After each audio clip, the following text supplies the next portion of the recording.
This is by far the cheapest brand new mobile phone I've ever bought. Less than £50 in the UK. Brand new from Temu. And it's from Xgody, which I've never heard of before, but they come up quite a lot on Temu. And since I've done a bit of digging, yeah, they've been around a while. So I thought, let's give it a try. How bad can it be? Stick around and you'll find out. First of all, let's see what you get in the box.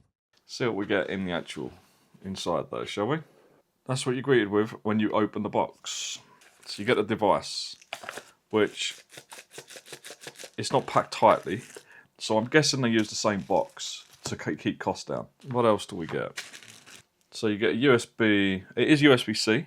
So you get USB-A to USB-C charging cable. The hell is that? Oh, what? No way. It's got a removable battery. Wow, I can't remember the last time I had a phone with a removable battery. That's kind of cool. It is and it ain't. It means obviously no waterproof, no dust protection, but you're not going to expect that for less than 50 quid, are you? We get a manual. And again, the quality of the manual is decent. It's well printed. This is actually surprising. What else? Bloody hell. You get a case, a clear silicone case, and it looks like you get tempered glass screen protector. You do. Tempered glass screen protector. This is surprising. You don't get half of this stuff when you get like a £600, £700, £800 phone. Here is the device itself. Xgody. But this will take 2 SIM cards, and from the look of it, yeah, it will take a micro SD card as well. It gives you in one corner this little, I don't know where you'll see that. There's like a little ridge, and it just pops off. So actually, I was expecting just this blue bit to slide off. So yeah, you can only put it in one way, so that's good. And then I'm just guessing that just clips back on. Yeah. Okay, so it looks like, does it come with a pre-installed? It comes with a pre-installed tempered glass screen protector as well, already on it. Again, some of the bigger companies out there don't do that. They should. So far, no, I've not turned it on, but so far £47? I'm kind of impressed. How well does it go into this? Let's have a look. I'm straight in. Obviously, it's made for this phone, so it should go straight in. If you saw that in someone's hand, would you immediately think, Jesus Christ, that was like 47 quid? I wouldn't. So let's turn it on, see if it's got any power. Yes, it has. We have power. We've got the power. Well, it's got 83% battery, so the battery comes charged. Okay, and there you go. Gone through the basic initial kind of startup. And what sort of bloatware have we got on this phone? It doesn't really come with any bloatware. That's all you get. That's it. And you'd think with a cheap phone, it would come with a load of crap. You know, they'd be sponsored to put this on their phone. But it doesn't actually come with anything. So we have a torch. Yes, we do. That's probably the world's dimmest torch. I like that though. Actually, you've got a torch on your screen. Wow, I am so easily impressed. It is unreal. But yeah, that's kind of cool. Now, what I want to do is quickly go into the settings. It does say the X33. Android version is 15. Almost 10 gigabyte of the storage is used from the operating system. So you're not, this is not going to be a gaming powerhouse anyway. But you're not going to be able to install many games or many apps unless you stick in a micro SD card. Right, well what I'm going to do is I am going to log into an account and I'm going to download a couple of things. And yeah, I'll see you in a bit. So this phone, as I said, is available in 3 colours. Black, purple and the blue that I went for. It's okay, I like it. So this resolution gives you about 204 dots per inch, which it's okay at this price point, but not amazing. The biggest drawback of this screen is the max brightness of 300 nits. It's okay indoors, it's terrible outdoors in full sunlight. But as you can see, watching a bit of Netflix here, it actually looks decent on this little screen. It's watchable, perfectly watchable. performance-wise of this little phone actually surprised me again for the cost of it. You have got that 8-core CPU, which runs up to 2 gigahertz, and you've got 3 gigabyte of RAM. So it's not a powerhouse, but it's okay. A bit of browsing on Temu here, no problem whatsoever. You know, it's not quite as snappy as like my usual phone, but it's snappy enough. You're not going to get frustrated with it. And as for playing a few games, well, Angry Birds, it works okay. A little bit laggy in places, but I'll let you experience that now.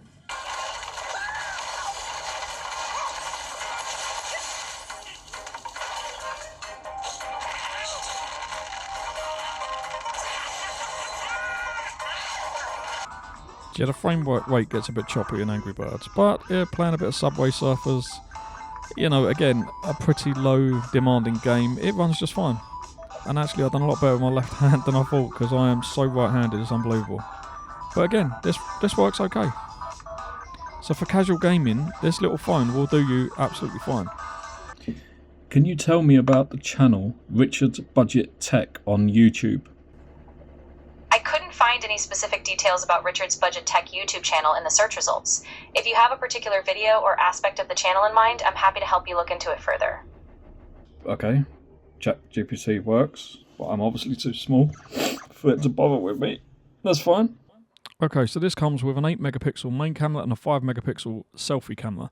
And here I used the main camera just to take a few pictures when we went to B&M last week. And it's not great, but you can clearly see what I can see. You know, it's okay. And then I took a couple at the garden. And again, not amazing when you zoom in, but usable. You know, they're okay. The selfie camera, however, here is very dark and the colours are almost non-existent.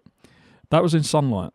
Where, as you can see, this is the main camera in exactly the same time, and it's a lot clearer. Video, again, with the selfie camera, not great. Again, no colours.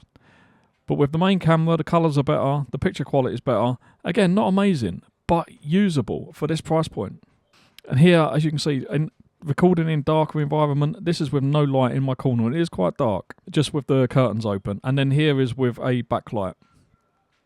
So, as you can see, in decent lighting, the camera is usable, but not great, not amazing. As you can see here, in the sunlight, it does an okay job. It's a bit choppy. I would say the frame rate is a bit all over the place. So as you would have seen from the unboxing part of this video, this phone comes with a removable battery in 2026, which is still unreal to me. But it is a small battery. It's 3,500 milliamp hours, so battery life, as you can see, isn't going to be amazing. Xgody claim up to 7 hours of web surfing, around 5 hours of gaming, and about 22 hours of music playing. Or if you've got friends and you actually use a phone to call people, you can get about 25 hours of talk time. So in general, battery life isn't great. I did use this phone for a couple of days as my main phone, and I was always worried about getting through the day without having to charge it. But the good thing about having a removable battery is you may be able to get a second battery and then just change them over when you need to. So a couple of other things about this phone is the speaker on it is decent. You can certainly watch YouTube, a bit of Netflix, whatever. You can get by. But the best thing about this phone, audio jack. It actually comes with an audio jack as well. And yes, I have tested it. It does work. So my advice would be, if you are going to watch YouTube long term, or if you're going to watch a bit of Netflix or whatever, use some headphones. So much power. One thing that did throw me a bit with this phone, and it still bugs me a little bit, there's no charging port at the bottom. It's on the top, but they've, rather annoyingly, it's not in the middle on the top. See that? You've got your charging port there. It's off to one side, and it bugs me. I don't know why. I like things in a certain place, and a charging port should be, if it's going to be on the top, fine, but put it in the middle. So as for the pros and cons of this little Xgody X33, well, the pros are simple. It's bloody cheap. For what you're getting, I can't really complain at the moment because everything is working. Everything is working as it should. And in a lot of cases, it's working better than I expected. The main camera is usable, not great. The selfie camera comes out very dark and the colours are very, very muted for some reason. But, you know, for 47 quid, I didn't expect the cameras to even be able to take a usable shot. But they do, which is kind of amazing. The built-in speaker is okay. is actually decent. Again, I thought it was going to be crap at this price. It's not. It's okay. You could certainly use it. Watching a bit of YouTube or whatever, it's fine. If you turn the volume up, it does get a little bit tinny and a little bit doesn't sound so good at higher volumes, but it's usable. The fact it comes with a case and a tempered glass screen protector already applied and a spare one in the box. Again, I've got to say, well done, Xgody, because there's certainly, you're getting a lot for your money here. Amazingly, 47 quid these days don't buy you a much, but you're getting a bit for your money. Now, the cons with this device, the biggest con is going to be that battery. For me, I was worried when I used this as my main phone. I only used it for 2 days because I was concerned I'm not going to get through the day without needing to plug it in. And it was preventing me from doing stuff I would normally do on the phone, which is no good. But the biggest elephant in the room, there's no elephant in the room. But why do people say that? The elephant in the room? Well, I don't understand. If someone knows that in the comments, where that came from, let me know, because it's something that's always bugged me. Oh yeah, but the elephant in the room. What the does that even mean? Anyway, the elephant in the room in this case is Xgody haven't got the best reviews. I'll show you here on Trustpilot. Xgody across the board, not just phones, they get 1.3 out of 5. And a lot of the problems, reading some of the reviews, seem to be that the products work at first, but they soon stop working, or they stop working as intended. I am only basing this review on the fact that I have had no problems with this phone so far. I will keep using it, and I will see if it does develop issues. I'm going to use it like at home. I'll continue to play some games on it because I've never played Subway Surfer before, and I'm quite enjoying it. So yeah, I'll play some games on it. I will just use it when I can, see if it develops any problems, and if it does, I will update you guys. But at the moment, I'm having no problems with it. So for me, if I was to review this at the moment, I would probably give it 4 stars. Actually, you know what? That's probably being tight. It's a pity you can't give half stars. I'd give it 4.5. I don't think 5. But for the price to performance, which is what my channel's all about, do you get decent performance and save a few pennies? Then yeah, this does a bloody good job. It's just its long-term, reliability. At the end of the day, when you think what a phone comes with these days, I mean, this phone has got 2 cameras, it's got a circuit board, it's got a processor, it's got a memory, it's got RAM. Memory, I mean storage. It's got a headphone jack built in, it's got USB-C charging. It comes with a case, tempered glass screen protector. All this for less than £47. So the chances are it's going to be using cost-effective or lower-priced components. So they may not have the same long-term reliability as more expensive devices. But you can't make a product this cheap, a phone this cheap, without cutting some corners. So that is the downside. As I say, I will let you know if any issues arise for me further down the line. So personally, I would say that this is a good choice, or a decent choice for a child, or for maybe someone older that's not going to need all the bells and whistles. Or as I say, if you want to see how your child looks after a phone before you get a better one. But this one, I think would do them absolutely fine for a while, but that's just my opinion. What do you guys think of the Xgody X33? Is this something you would consider maybe having as a spare phone or an emergency phone, maybe to give to your kids? Or is it just something that you think, nah, I'll avoid that and I'll get something else? Or have any of you actually bought something from Xgody? And if so, what is your experience with that product? It doesn't have to be a phone, it could be anything from the company. Is your experience positive or is it negative? Let me know in the comments, because I wouldn't mind trying out something else from Xgody. They do quite a few different things. We will try out something else in the future. But that does it for this video. I really appreciate you for watching. I hope you found this video informative, and I hope to see you all very, very soon in the next one. But for now, I will say, bye guys.